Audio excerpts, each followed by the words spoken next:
Bonjour à tous. Alors aujourd'hui dans cette vidéo, on va voir comment réussir votre thèse de médecine générale. Alors c'est un type de thèse sur lequel nous sommes déjà intervenus à nombreuses reprises. De manière générale, chaque année nous intervenons sur ce type de thèse et nous avons effectivement une certaine expérience en la matière et cette expérience, je souhaitais la partager avec vous. Vous effectivement qui êtes peut-être dans cette situation où vous êtes amené à rédiger votre thèse de médecine générale. Donc, qu'est-ce qui nous a semblé extrêmement important pour réussir ce processus de rédaction?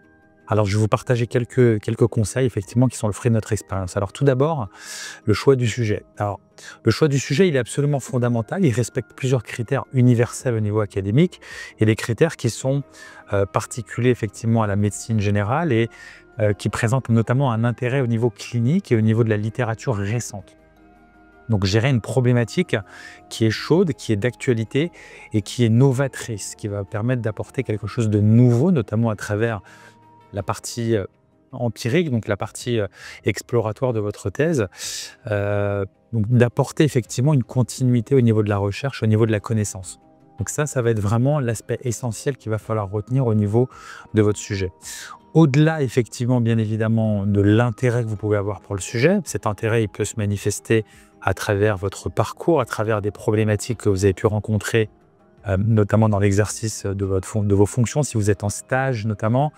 Donc, si c'est une problématique effectivement qui vous intéresse ou qui s'inscrit dans le cadre d'un projet personnel, professionnel, notamment à travers une spécialisation que vous visez par exemple, la problématique a tout son sens et vous confère une forme de légitimité. Le sujet va déterminer toute la rédaction de la thèse. Donc, bien évidemment, on vous recommande de le faire valider par votre directeur de thèse, de vous mettre d'accord sur cette validation, de vous assurer qu'il fait l'objet d'une validation et bien évidemment de ne surtout pas commencer la rédaction tant que le sujet n'a pas été validé. Donc le sujet, puis de manière complémentaire, le plan détaillé, effectivement, qui est toute la structure de votre thèse. Une thèse en médecine générale, d'une manière universelle, enfin, la plupart du temps, va suivre donc, la méthodologie IMRAD, qui est une structure particulière. On a fait des vidéos sur le sujet. Je vous invite à les consulter pour vous faire une idée de l'approche et de la méthodologie qui est retenue. Donc, cette méthodologie est particulière justement aux thèses scientifiques, aux thèses médicales et également à la thèse de médecine générale. Donc, le plan détaillé qui va bien évidemment être personnalisé sur la base de votre sujet, vous allez le soumettre à votre directeur de thèse avec le sujet, la problématique, avant d'entamer la rédaction. D'une manière générale, en termes d'enjeux, qu'il convient de retenir pour le choix de votre sujet. Vous pouvez effectivement vous référer aux tendances actuelles, consulter éventuellement la littérature académique récente sur PubMed. Donc PubMed, P-U-B-M-E-D, donc c'est vraiment la référence en matière de sources académiques, notamment médicales, sur lesquelles vous pouvez trouver une quantité importante de références bibliographiques intéressantes et ça vous permet de voir les sujets qui sont assez novateurs et qui sont d'actualité. En matière de rédaction, donc lorsque vous avez effectivement validé le plan qui sera vraisemblablement un plan IMRAD, donc vous avez la possibilité effectivement de vous focaliser sur différents types de sujets.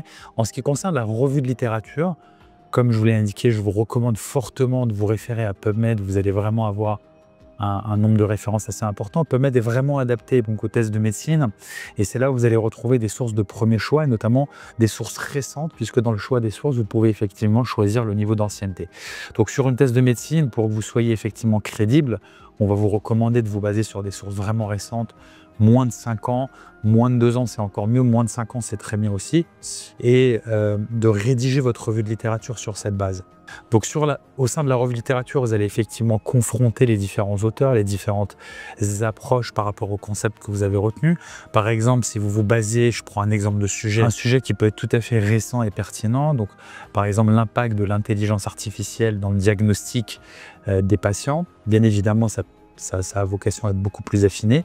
Vous allez avoir de très nombreuses sources académiques en lien avec votre sujet.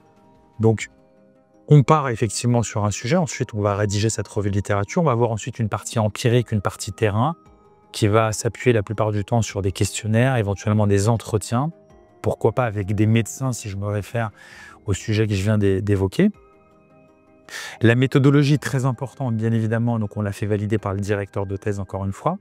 Et cette méthodologie, elle va spécifier de nombreux aspects. Donc naturellement l'outil d'enquête, la taille de l'échantillon éventuel si vous faites des questionnaires, la marge d'erreur dans vos résultats, et puis ça va in fine aboutir sur une partie de discussion, donc d'analyse, d'interprétation de vos résultats, qui va constituer vraiment l'essence de la valeur ajoutée que vous allez apporter au sein de votre thèse.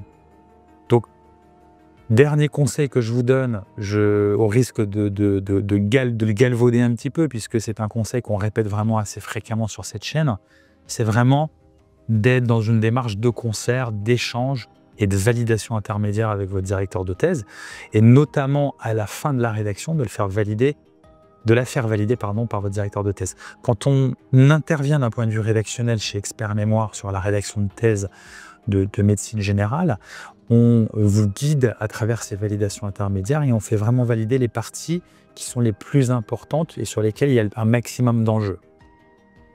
Et à partir du moment où on sécurise cette validation en amont du dépôt, on sait que vous allez valider votre thèse et on s'en assure en amont et on annule, si je puis dire, toute prise de risque que vous pouvez avoir sur une évaluation post-dépôt.